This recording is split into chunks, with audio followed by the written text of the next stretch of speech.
ஆதியாகமம் 33ஆம் அதிகாரம். யாக்கோபு தன் கண்களை ஏறெடுத்து, இதோ ஏசாவும் அவனோடே கூட 400 மனிதரும் வருகிறதைக் கண்டு, பிள்ளைகளை லேயாளிடத்திலும் ராகேலிடத்திலும் 2 பணிவிடைக்காரிகளிடத்திலும் வெவ்வேறாக பிரித்து வைத்து, பணிவிடைக்காரிகளையும் அவர்கள் பிள்ளைகளையும் முதலிலும், லேயாளையும் அவள் பிள்ளைகளையும் இடையிலும், ராகேலையும் யோசேப்பையும் கடையிலும் நிறுத்தி, தான் அவர்களுக்கு முன்னாக நடந்து போய் 7 விசை தரை மட்டும் குனிந்து வணங்கி தன் சகோதரன் கிட்ட சேர்ந்தான்.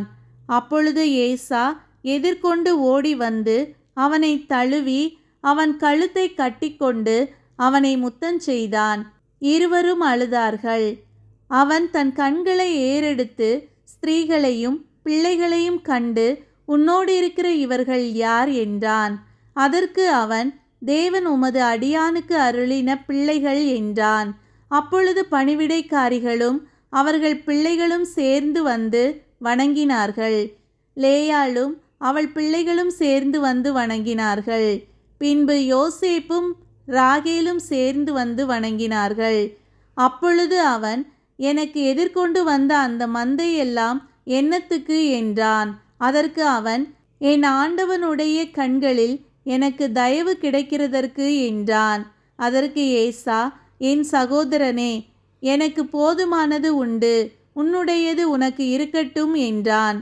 அதற்கு யாக்கோபு, அப்படி அல்ல, உம்முடைய கண்களில் எனக்கு தயவு கிடைத்ததேயானால் என் வெகுமதியை என் கையிலிருந்து ஏற்றுக்கொள்ளும். நீர் என்மேல் பிரியமானீர். நான் உம்முடைய முகத்தை கண்டது தேவனுடைய முகத்தை கண்டது போல இருக்கிறது. தேவன் எனக்கு அனுக்கிரகம் செய்திருக்கிறார். வேண்டியதெல்லாம் எனக்கு உண்டு.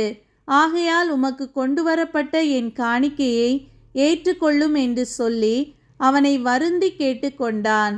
அப்பொழுது அவன் அதை ஏற்றுக்கொண்டான்.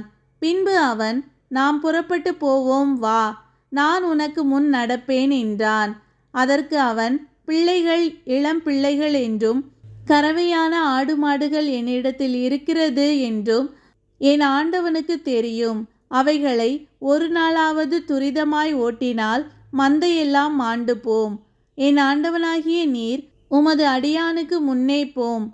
நான் சேயீருக்கு என் ஆண்டவனிடத்தில் வருமளவும் எனக்கு முன் நடக்கிற மந்தைகளின் கால்நடைக்கும் பிள்ளைகளின் கால்நடைக்கும் தக்கதாக மெதுவாய் அவைகளை நடத்தி கொண்டு வருகிறேன் என்றான். அப்பொழுது ஏசா, என்னிடத்தில் இருக்கிற ஜனங்களில் சிலரை நான் உன்னிடத்தில் நிறுத்திவிட்டு போகட்டுமா என்றான். அதற்கு அவன், அது என்னத்திற்கு? என் ஆண்டவனுடைய கண்களில் எனக்கு தயவு கிடைத்தால் மாத்திரம் போதும் என்றான்.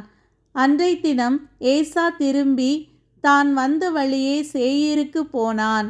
யாக்கோபு சுக்கோத்திற்கு பிரயாணம் பண்ணி தனக்கு ஒரு வீடு கட்டி தன் மிருக ஜீவன்களுக்கு கொட்டாரங்களை போட்டான். அதனாலே அந்த ஸ்தலத்துக்கு சுக்கோத் என்று பெயரிட்டான்.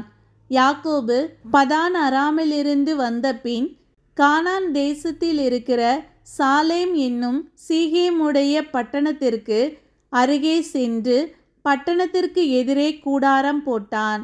தான் கூடாரம் போட்ட வெளியின் நிலத்தை சீகேமின் தகப்பனாகிய ஏமோரின் புத்திரர் கையிலே 100 வெள்ளிக்காசுக்கு கொண்டு அங்கே ஒரு பலிபீடத்தை கட்டி அதற்கு ஏல் எல்லோகே இஸ்ரவேல் என்று பெயரிட்டான்.